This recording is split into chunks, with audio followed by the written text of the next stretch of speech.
another branded drop in the field yesterday. Have you seen my Chloe?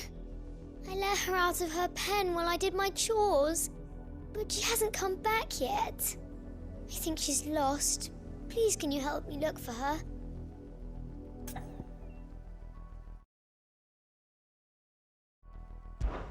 I can't promise I'll find her, but I'll try. Describe her to me. She has beautiful white hair. She lets me stroke her when I'm sad. She's ever such a good girl. So quiet and kind. And she likes walking in the wheat. I know the fields are big, but she's never got lost before. Oh, she must be starving too. She hasn't eaten anything since yesterday. It is my job to feed her. In that case, let's not keep her waiting.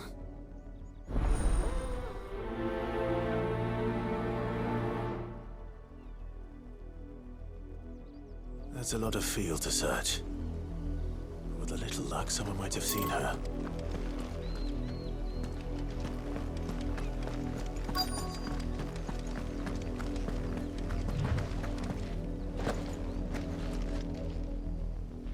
You work these fields?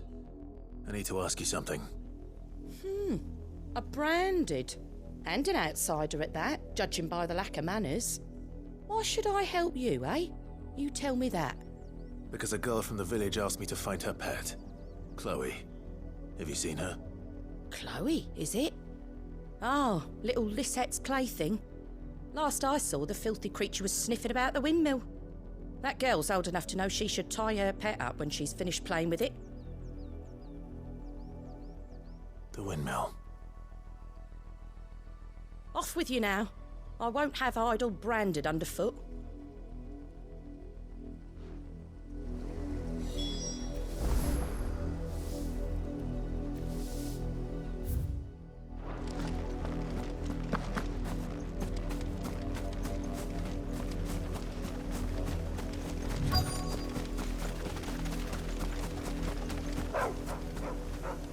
Chloe?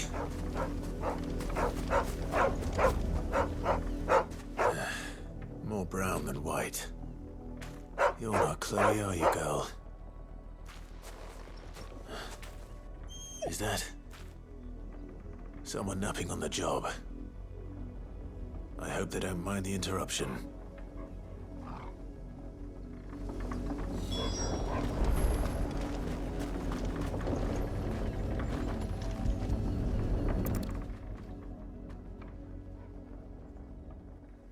The crystal's curse.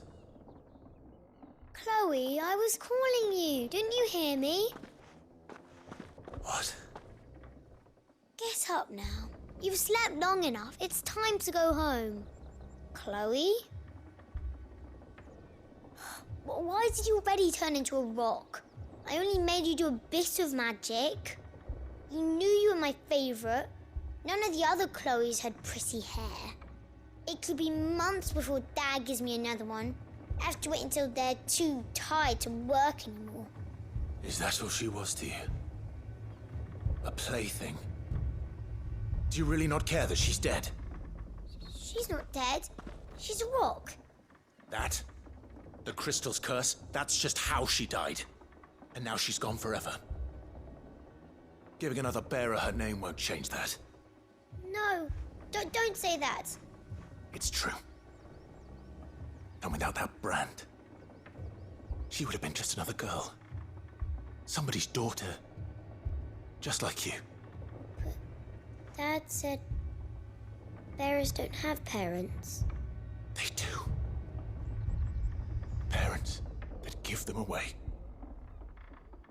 Families they'll never see again. But you became Chloe's family when you took her in. Remember that. And remember her.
If the people of Moor are as intolerant as Isabel says, it's no wonder the Empire never sent my unit. Yeah. What do you want?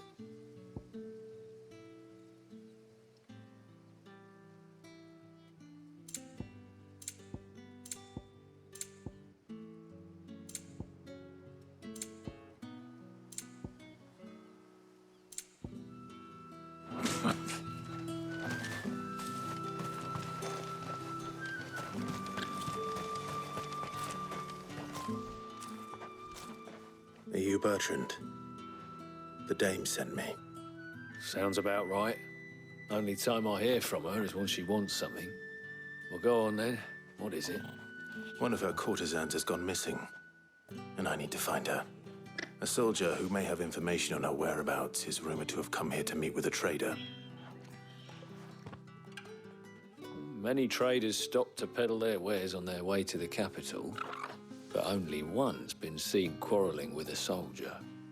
Is he still here? The trader? Oh, yeah. Stubborn sod stood his ground till the soldier got tired of shouting, from what I hear. If you seek him out, keep your head down. Fact is, folks round here would sooner hang a branded than help him. And that's even with the dame's brooch for protection. Understood.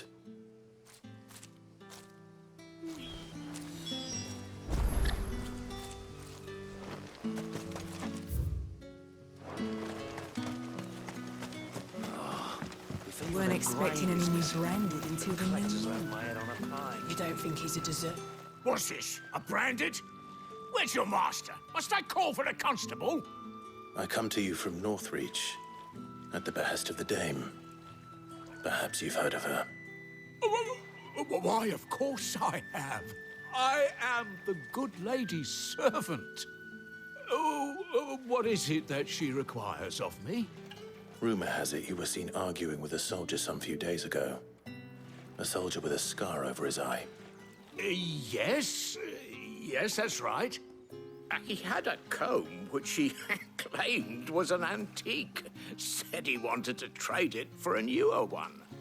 But old though it was, an antique it most certainly was not, as I told him. Nevertheless, he insisted that it was of great value and was quite vehement about my appraisal. I stood firm, however, and for all his bluster, he still purchased a new comb, albeit an inexpensive one. And do you know where he went after that?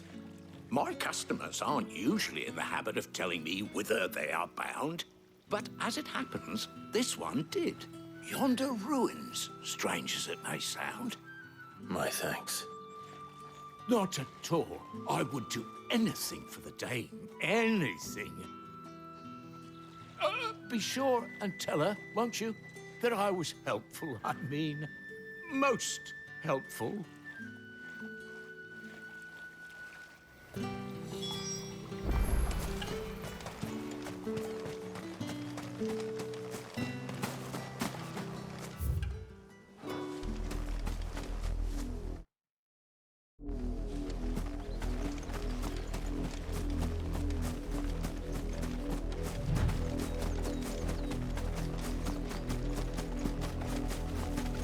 It smells of death here, Torgor. Wolves. We can't let them get any closer to the village.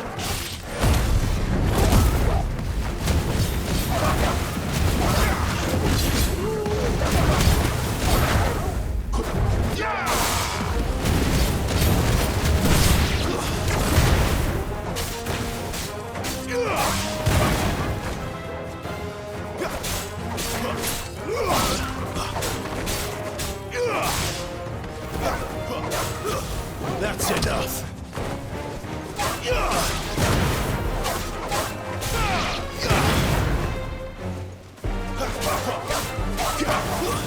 It's over.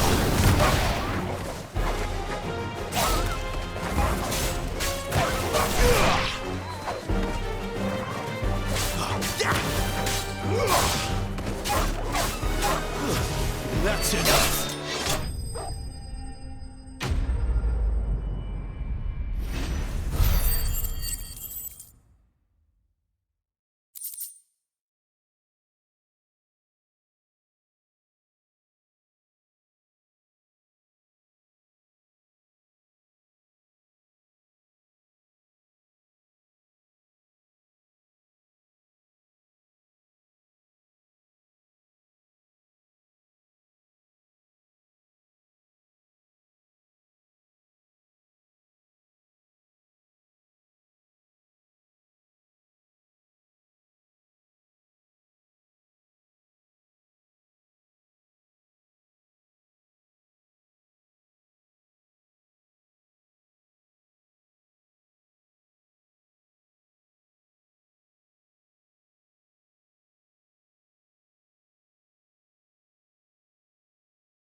Damn it all. Bodies.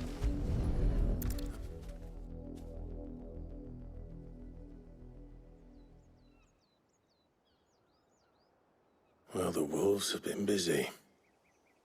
But the blood is long dry.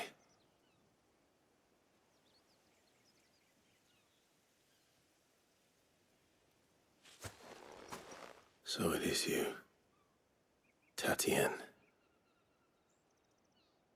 If that's true, then the body next to hers will be Yannick's. The girl Yannick went off to see every night. You said her name was Tatienne.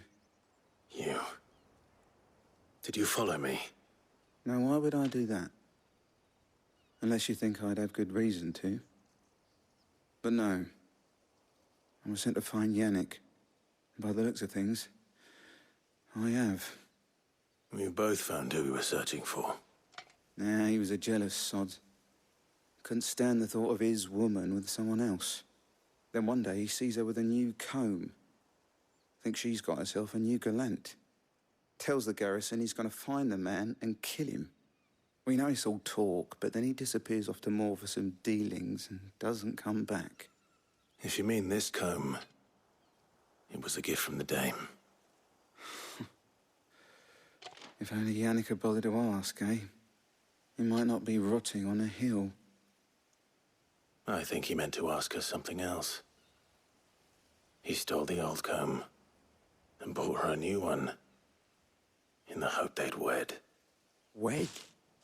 Where would they have gone? Certainly not back to Northreach with a dame waiting.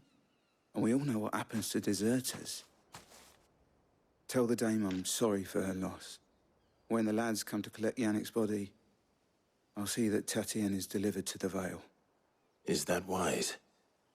Oh, there won't be any covering up this mess. The most we can hope for is that the dame doesn't hold it against us. Speaking of which, I saw her in Moor just now. Could you tell her what happened? Might sound better coming from you.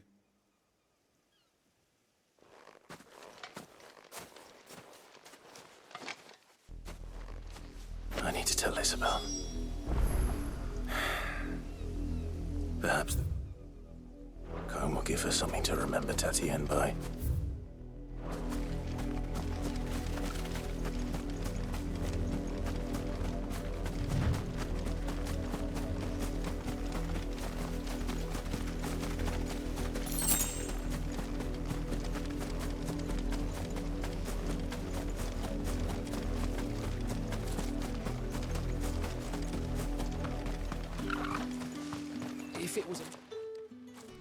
You are still in one piece, I see. You will be pleased to hear that your companions have arrived. They said they would meet you at a little chapel to the east of here. Thank you, but you needn't have come all this way just to tell me.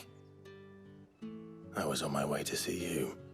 You found her then?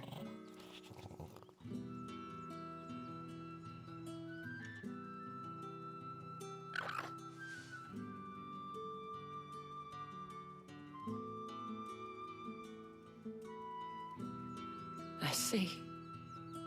My dear Tatienne. It is by no means uncommon for a client to fall for a courtesan. Especially a client who's young and far from home. But rarely do such tales have happy endings. I found this with Tatienne. I believe it was yours.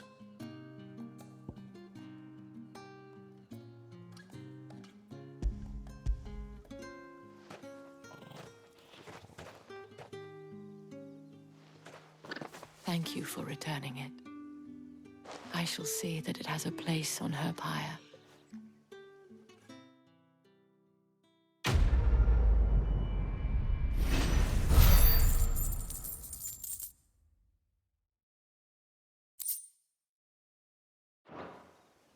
I should go. Before you do, I have one last gift. A token of my thanks. The Vale counts among its patrons several high-ranking officers of the Imperial Army. According to one of the looser-tongued gentlemen, it would appear that the legions are planning to march south. or two mentioned the same thing.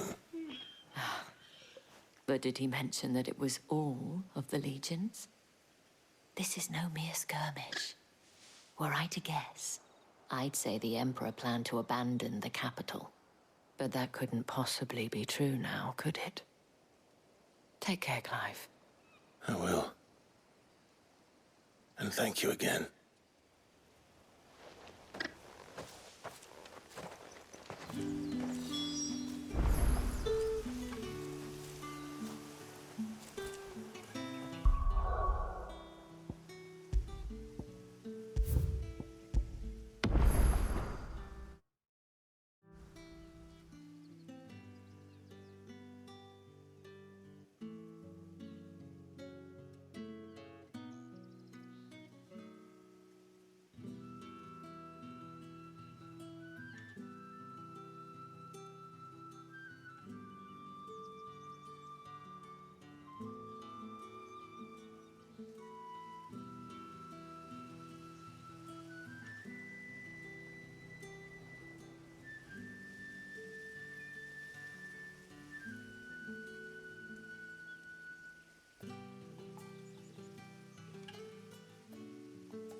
Weren't expecting any new branded until the new moon. You don't think he's a deserter, do you?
Any trouble on the way? None worth mentioning. As I was telling Jill, it's worse than I thought. The capital's crawling with soldiers. And here I am, the deserter come home. Which is why we'll be taking the back door.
Cheer up, you two.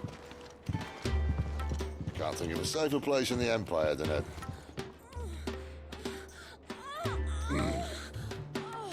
brothel. Really? Doesn't seem very private.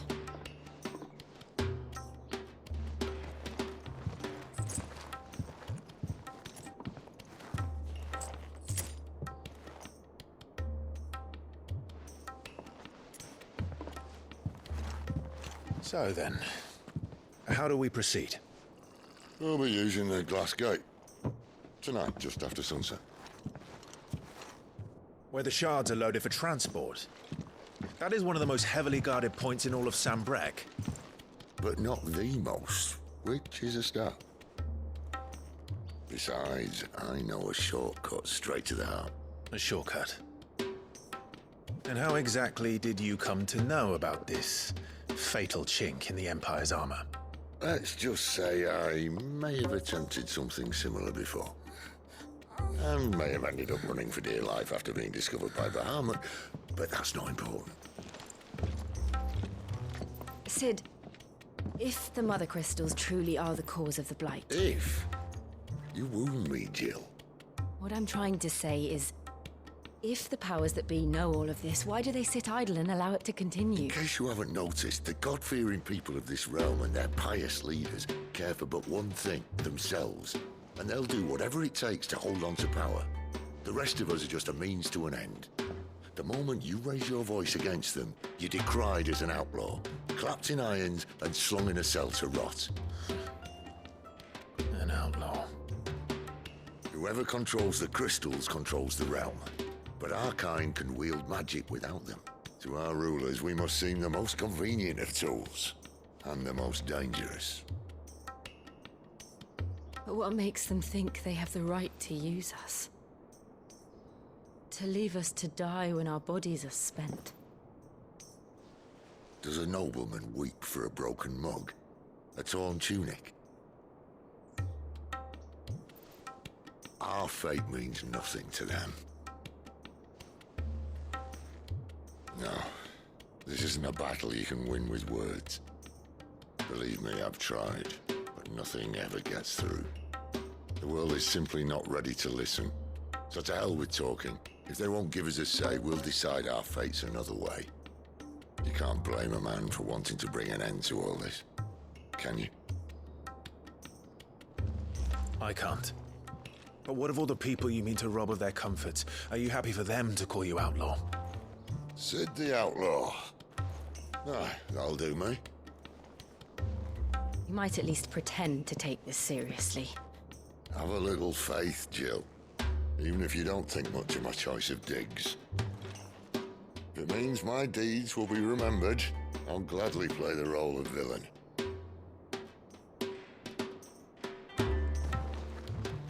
But first, we have a gate to crash. And once we're in, there'll be no turning back.